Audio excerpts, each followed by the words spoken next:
I received a great question. I was asked how to ask the right questions in order to receive accurate intuitive information. That's a great question, and it's a very important topic. If you want to develop yourself intuitively and you want to receive accurate information that is also helpful in practical matters, then you need to learn how to ask the right questions. First of all, forget about external authority. There is nobody and nothing out there deciding for you. You are the captain of your life. You are the one who gets to decide what you want to create. So forget about words like can, should, or must. Forget about the word can. Of course you can. Don't ask if you can or not. I'm sure you've heard the saying, whether you believe you can or you believe you can't, you're right. So forget about can. Forget about must. There is nothing you must do except dying someday. Most of all, forget about should. Should is meaningless.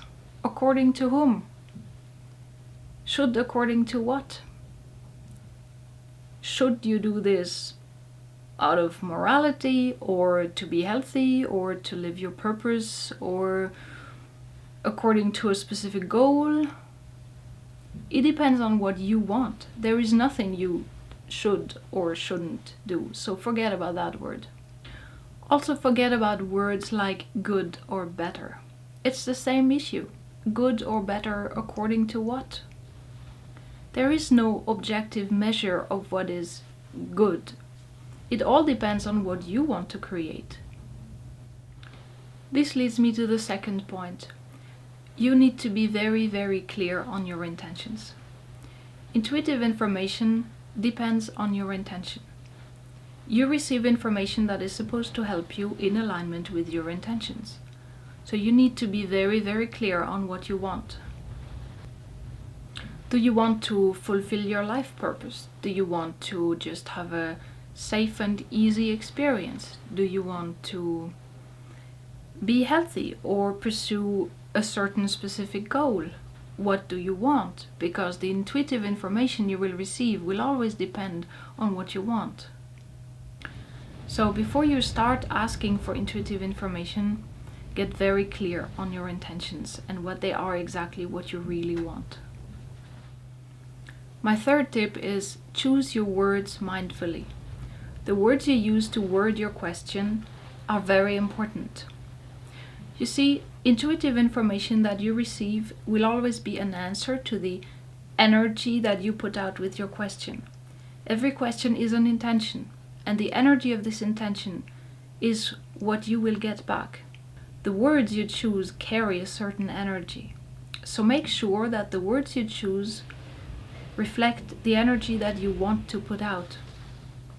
For example, losing weight is not the same as releasing unnecessary burdens and being light, healthy, and happy. It's just not the same. Pay very much attention to the exact words you're using and make sure that everything you put out is what you really want. Along the same lines, be very specific in how you frame your questions. You really have to be very precise. Define things clearly. Add time frames. Add context. For example, asking, is it aligned with my highest path and purpose to dance? Is not the same question as asking, is it aligned with my highest path and purpose to take tango classes with this teacher for the next 6 months? Completely different question, and you will probably receive a completely different answer. Also, don't forget that your soul has access to information about all your lifetimes outside the physical. So some things that we just assume are not so clear for your soul when you ask in the context of intuitive information. For example, I often specify within this physical incarnation because it's not that obvious.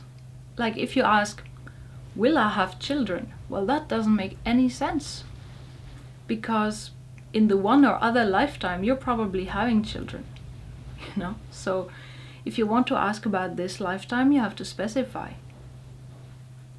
And asking, is it aligned with my highest path and purpose to have children? Is not the same as asking, is it aligned with my highest path and purpose to have children in this current incarnation, in my current situation? Very different question. I cannot stress enough how important it is to be very specific and clear and precise in your wording. For example, meeting your true love is not the same as being in a relationship. You could meet your true love and then they die, or they don't want you, or you are in a friendship. You see, if you want a romantic relationship, you have to really specify romantic relationship. Some people get the information that a relationship with this person would be good, and so they think they have to get romantically involved with them. But maybe a friendship would have been more beneficial for them. You have to be very, very clear. Or another example, having a baby is not the same as getting pregnant. You could get pregnant and then lose your baby early in the pregnancy. Or you could have a baby without ever being pregnant if you adopt it. You got the point. You have to be very, very clear. A lot of people love to ask about the future. It's very foreign to me. I never ask about the future, but a lot of people seem to love it. So a word of caution, the future is not set in stone. Every time you make choices, you change the future. So if you ask about the future today and tomorrow you go and you make very different choices, your future is going to change and the information you receive today will not be accurate anymore. You need to keep that in mind. When you ask about the future, I suggest you add, based on my current choices, will this and that happen? Because that is based on the choices you're making now, and it takes into account that if you make different choices, it's going to change. When asking about the future, I would also always add a time frame. Because again, your soul has information about all your lifetimes. If you ask about something happening, it could happen in some other lifetime. So always add a time frame, like in this lifetime, or within the next 5 years, or within the next 6 months. So for example, a question about the future could be something like, based on my current choices, will I get a new job within the next 6 months? And if the answer is no, you can ask which choices you're currently making that you need to change in order to increase the probability that you will get a job within the next 6 months. That is something practical that you can work with. Talking about probabilities, be careful not to fall into black and white thinking.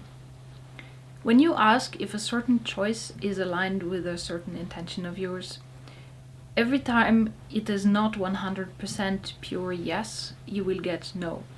But maybe that choice is aligned with your intention to 95% and you would just need to tweak it a little bit to make it aligned. So when you get no, you can ask for a percentage instead. And then you can ask questions around it and try to find out what you could change to make it more aligned. For example, taking tango classes within the next 6 months would be aligned, but with a different teacher. And my last tip is, don't ask the same question over and over again. I know it's tempting to do that, and I tend to do that when I don't like the answer I received. But the problem is that when you do that, at some point your subconscious mind takes over and then you will just get a bunch of rubbish. You can ask the same question again if something significantly changed in your life. Like your life situation significantly changed, or you significantly changed the choices you were making. Then you can ask again. But unless that happens, don't ask again. You have to trust your intuition. And that means taking the first answer you get and go with that. Remember that every question you ask is an intention in itself. To be sure that you receive intuitive information that is accurate and helpful in a practical way, You need to get very, very clear on what you want. I think that is the bottom line. Get very clear on what you really want.